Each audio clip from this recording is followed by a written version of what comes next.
If you want to know which government contracting business to start with little to no money in 2022, this video is for you. We're going to be covering a whole lot, so definitely stay to the end because I'm going to give you my top picks, type of businesses that you should definitely start.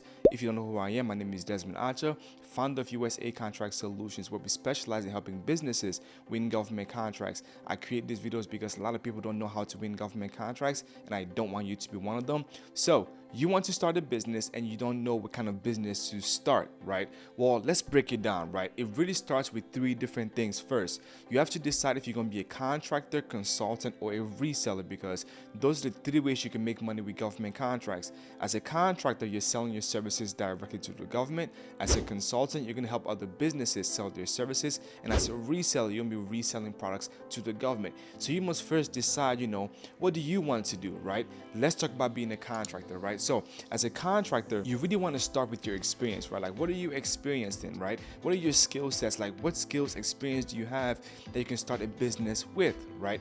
That's the first. If you're in the construction industry already, great. That's a phenomenal industry, right? Start a business in construction. If you are in IT, that's also a great industry, right? If you're in healthcare, that's also a great industry.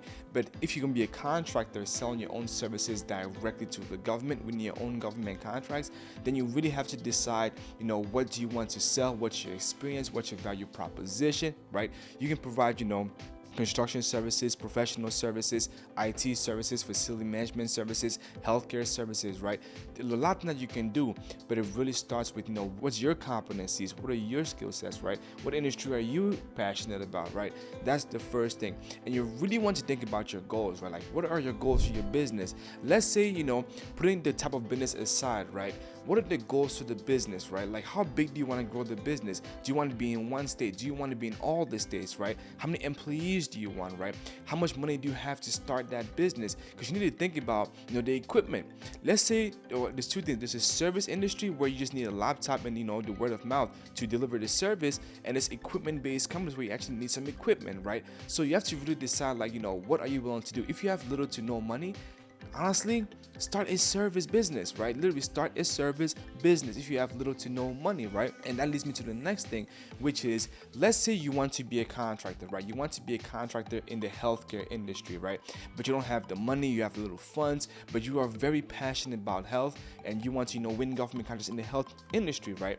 What you can do is you can actually become a consultant first, right? You can become a consultant, find other companies that are already in this space and do what you want to do. They probably have the resources, the money, the funding capabilities to actually do a big contract, right? Help this company win a contract, right? And then they can pay you in two ways. They can pay you in money, say, hey, here's a check. Thank you for your services, right? Now you got a little bit of money to go start your company. Or your deal could be, hey, if I help you win this contract, pay me by a subcontracting opportunity on this contract. You see what I'm saying? Now you help this company, they win the big contract, then they hire you as a sub to do a few parts of the contract to give yourself past performance. You see what I'm saying? So you have to first decide that, what do you want to do? Do you want to be a contractor, consultant, or a reseller? The example that I just gave you, I'm telling you, leverage the consulting route to become a contractor, right? That's literally what I did, right? I essentially started winning a few contracts. It's okay, wait, I want to win big contracts. I don't have the capabilities though. So I went and consulted businesses, helped these businesses win contracts, and my payment was me being a subcontractor.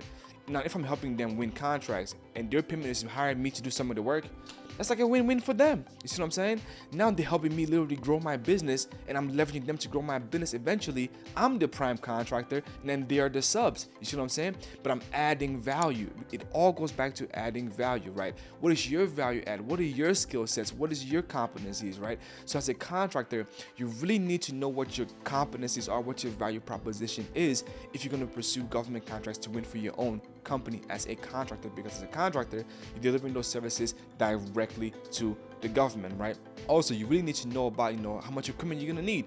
Like, I love industries where I just need a laptop.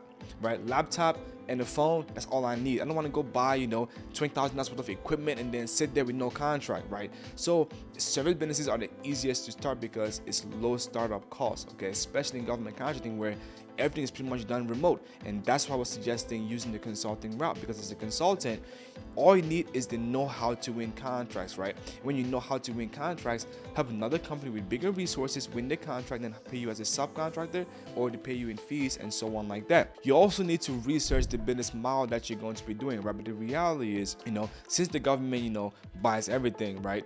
Winning government contracts is the exact same.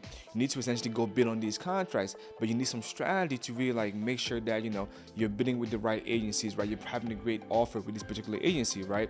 And so on and so on. So you want to definitely research the industry before you enter the industry, because you want to make sure there's actually money there, right? You don't want to go selling services in an industry where nobody's buying, right? Then you're gonna be very mad because you're not winning a contract. So find industries where they're spending a lot of money. Let me give you a great example, right? So a lot of people reach out to me by providing notary services to the government, right? A lot of people do that. I'm like, yes, the government definitely buys notary services, right? But are they spending $20 billion a year on notaries? No, they're not. They're just not doing that, right? Maybe 1 million, maybe 10, right?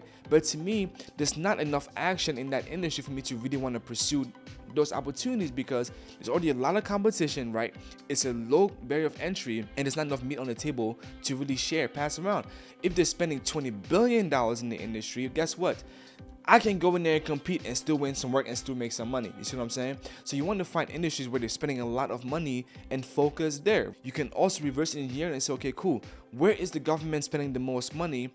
And then start your business based on that. For instance, they spend a lot of money on construction, right? They're always building things. Facility management, they're always maintaining these facilities. Landscaping, janitorial services, pressure washing, right? Electrical, right? Demolition. Those are all facility management, right? They're always buying these services. IT, they're also always buying these services. Health industry, they're also always buying services in those industries. So maybe you can find out where they're spending the most money and figure, okay, where can I fit inside this industry? You see what I'm saying? That's what I did. I realized the government is always buying construction services and facility management services. So guess what? That's what I'm focusing on, right? I'm easing my way into IT, right? But I'm focusing on those industries because I know they're spending a lot of money there. And since I had no experience in those industries, what did? I went and found companies that were already in those industries. I helped them win, and my payment was to be a subcontractor on the same project that I helped y'all win, right? Now to give me the opportunity as a subcontractor, I hire a few people and they work with me because they know what I'm trying to do, right? Now I'm becoming more competent in the construction space. I'm hiring employees and so on. Now we're gaining past performance. But I didn't try to go fresh, know nothing, go win a $20 million construction project by myself. I didn't go bid a whole $10 million contract or $20,000 contract by myself as a small business with no experience, no past performance, none of that, right? I didn't do that, right? I found a company, helped this company win, and my payment is me being a subcontractor. You do 80% of the work, I'll do 20, right? Even if you just picking up the trash, I'll do 20. I get that past performance on my company name, and then we leverage that to win more opportunities and so on. As for consulting, right, you want to find companies that are already growing, right, in the commercial space, maybe in the government space, but you want to find companies that already have the resources, capabilities to do a large contract, because the average small business does not have the resources or skills to go win big contracts. They can only win $10,000, $50,000 contract, $100,000 contract, right? And there's not enough margins to really make a big commission if you help them win. So I like to go for big companies that are not in the government space and could do well in the government space, especially in construction or facility management, right? So I find these companies that are already doing good and help them even do better because they already have the resources, they can afford to pay me, and they wouldn't mind giving me a nice fat check percentage once I win them a big contract. The small business, they might not be capable to do those big contracts, so you're gonna help them win a contract and then get a little tiny paycheck. It's not really worth your energy, right? Now the question is, how do you get those big clients? You must be competent. You must understand how government contracting works. That way, when you present to those big companies, they're like, wow, I need you on my team. I think you're a value add, because it's all about adding value. If you're not competent, it's like, I don't think you can do it because you don't know what you're talking about. You see what I'm saying? So if you're gonna consult, I would really focus on getting the right information, learning everything about winning government contracts.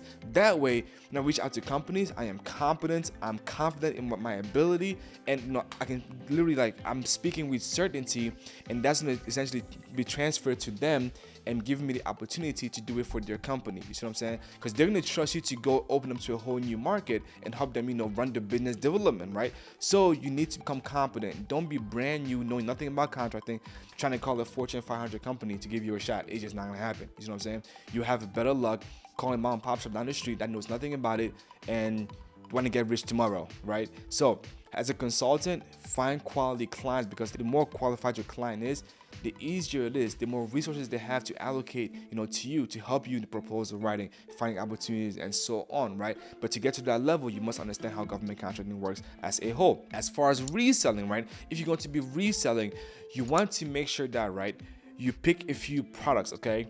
I know a lot of people that want to do reselling and they're just trying to resell anything the government needs. I can resell this, I can resell that, and this and this and this. Like, you're gonna drive yourself crazy because you're everywhere but you're nowhere, right? Put your feet down, pick at least 3 products, and stay in those 3 products, right? Stay there because you want to find an industry where they're spending a lot of money and just stay there. Don't go from greener pasture to greener pasture. You're gonna waste time and energy because you're all over the place. So pick a few products. We focus on furniture. That's it. We only sell furniture. We have different vendors that we work with, right? And then essentially focus there. Because if I keep bringing business to the same vendor over and over and over again, what happens? I get better prices. When you're selling furniture, what happens? You're selling the lowest price, right? Because you can't really put the furniture together better than someone else can. It's all the lowest price. It's all LPTA, lowest price, technically acceptable, right? So you're going to be essentially, your value proposition as a reseller is your ability to get products at the lowest price, right? So if you're going to be doing that, you need to stick in an industry where you can actually start negotiating the lowest price, because you keep coming back with new opportunity for them to grow, okay? So if you're going to be reselling, definitely, pick an industry and stay there and stay focused on there, because it's gonna be hard to win contracts if you're constantly jumping around trying to sell different things without really staying focused. Go deep, okay? You want to build the foundation, go deeper, right? Pick an industry, stay there and go deep and dominate inside that industry, okay? So let's end the video with this, right? Why do most businesses fail? Well, they fail because of 3 different reasons, right? So first, the wrong information. YouTube is great, right? There's a lot of information on YouTube, but it's hard to know what to do first, second, third, and fourth. They tell you do this, do that. It's all over the place. It can easily be information overload and lead to frustration. And that's why in all my videos, I use the exact same framework, the 5 pillars: your offer, the buyer, the relationship, the proposal, and the teaming partner. Those are the 5 steps right there, right? That's the right information. Implement those 5 steps in that order and you will succeed, okay? The second thing is the wrong path, right?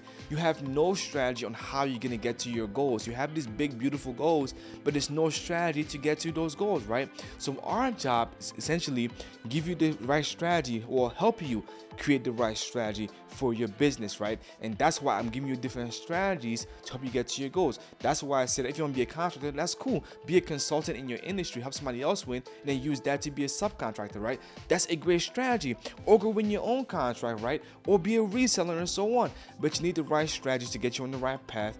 And with the right path, you're gonna get to your goal, right? And the last is poor implementation, right? Meaning that you are not bidding government contracts. The number 1 factor why most businesses fail in the government market is because they are not bidding government contracts. If you're not bidding government contracts, please tell me, how do you expect to win a government contract? Please tell me, right? You actually must go submit bids. I know you might be scared because the information on YouTube is telling you do this. You get no information overload and you actually don't submit the bid. But literally, worst case scenario, submit the bid and you still lose anyways. But guess what? After you lose, request a debrief meeting. You get a debrief meeting. Why did I lose? Oh, you didn't finish the document. So if I would have finished, I would have won. Yes. Wow. Dang it. Now you see what I'm saying, right? So you need to actually start submitting bids. And if you do lose, request a debrief meeting. They'll tell you why you lost. You adjust, you pivot, and you try again. If you're not bidding, you're not winning. Now, we do have a wonderful solution for that, right? GovCon University. We teach you everything about winning government contracts with federal, state, and local agencies in GovCon University, right? Second thing, the right path. We actually meet with you every single week on Zoom, to teach you step by step how to win government contracts and give you the strategies, the techniques to really help you create a strategy to help you get to your goals, right? So That's the beautiful thing about what we do also. And third is implementing, right? We help you implement these processes by giving you support, helping you write proposals, essentially everything you need to know, need to do to implement this in your business. We're gonna help you do inside GovCon University during our weekly coaching calls. We meet every single week. If you want to learn more about that, link in the description below. Go to the website, watch testimonials, do what you need to do, but enroll in the program. And we'll just talk in the weekly coaching calls about your business. Okay. So overall, I hope you get some value from this video. Okay. Now let me quickly wrap it up with the best industries to enter if you're doing government contracting. I love construction, facility management, and IT because the government spends a lot of money in those industries. I also love service-based industries because it's easy to start. All the companies that I've ever started were all service-based industries. All I needed was my laptop, my phone, and some hustle. That's it, right? You don't need to go buy equipment and furniture and all these different things. You can literally be making phones, making deals is over the phone, right? And that's what we do. We just close deals left and right. You see what I'm saying? And I would definitely say, use consulting to learn how to contract with other businesses and then implement those strategies in your own business. If I help you win a government contract, I can now with my own government contract, but I might not have the resources. So fine, I'll help you win by giving me a subcontracting opportunity. That way, I can grow my business also. You see what I'm saying? So hope you got some value from this video. I make this content because a lot of people don't know how to win contracts, and I don't want you to be one of them. If you got some value, definitely like the video, subscribe to the channel, leave a comment, on your feedback, and we'll just go from there. Hope you got some value, like the video, and I'll see you on the next one. You want contract away? Peace.